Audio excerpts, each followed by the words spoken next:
How can you be sure that you've identified the right market as a founder? Are there ways or things you should look out for? In this video, we'll dive into 5 actionable tips to help you be confident in your target market selection, along with real-world examples to illustrate these points. So let's get started. My name is Patrick of the Founder Revenue Academy, and we have worked with hundreds of early stage founders of B2B startups, all of whom are scaling and are between MVP and product market fit. Stop, though. I want to offer what could be considered a contrarian opinion, which is the myth of the perfect target market. So bear with me. There's an argument that the idea of finding the perfect target market is a myth. It's believed that businesses can succeed by focusing on creating a product or service that genuinely solves a problem and resonates with customers, rather than obsessing over identifying the perfect niche or market segment. For example, consider Amazon. When they first started, they sold only books. Over time, they expanded to include countless other product categories and services. Amazon didn't limit themselves to a specific market, but instead focused on providing value and convenience to a broad range of customers. So what does this mean for you as a founder? It suggests that instead of spending excessive time and resources on identifying the perfect target market, you should concentrate on building a product or service that solves real problems for your customers. I wanted to offer this out as a way of thinking about your target market through the lens of being customer obsessed, and this is why I think these 5 tips are even more important. Tip 1 is research your market, and by this I mean analyze your competitors. Study businesses that target similar customers or offer similar products to identify trends, gaps, and opportunities within the market. For example, if you're launching a meal delivery service, research established companies like Blue Apron and HelloFresh to understand their offerings and target demographics. Utilize resources like industry reports or white papers and trade publications to gather valuable insights into market trends and emerging customer needs. For instance, if you're in the tech industry, stay updated with reports from reputable sources like Gartner, Forrester, or TechCrunch. You could also leverage social media and things like, these platforms can provide valuable insights into your target audience's preferences, their behavior, conversations, all that sort of stuff.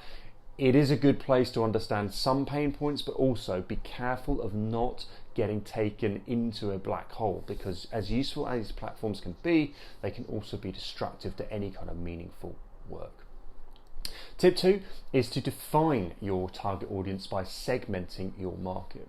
So break down your overall target market into smaller specific segments based on factors such as demographics, psychology, and behavioral patterns. For example, a fitness app may target different segments like new mums, busy professionals, or senior citizens, each with unique needs and motivations.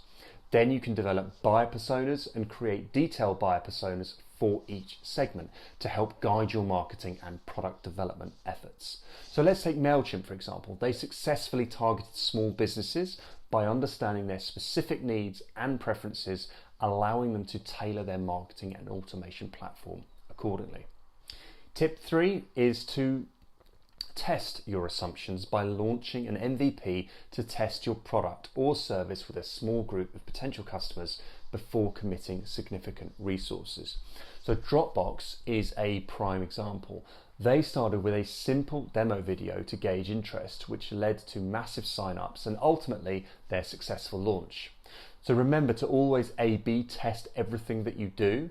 So A/B tests are marketing tactics that help you test out different ideas simultaneously to understand which performs better, to determine which group responds better to your product or indeed your service. This can help you refine your targeting and messaging to be more effective. Tip 4 is to seek feedback. Conduct in-depth interviews with potential customers to gather qualitative insights into their needs, their preferences, but also their challenges. So for instance, Airbnb's founders personally met with early users to understand their pain points and iterated on their platform accordingly.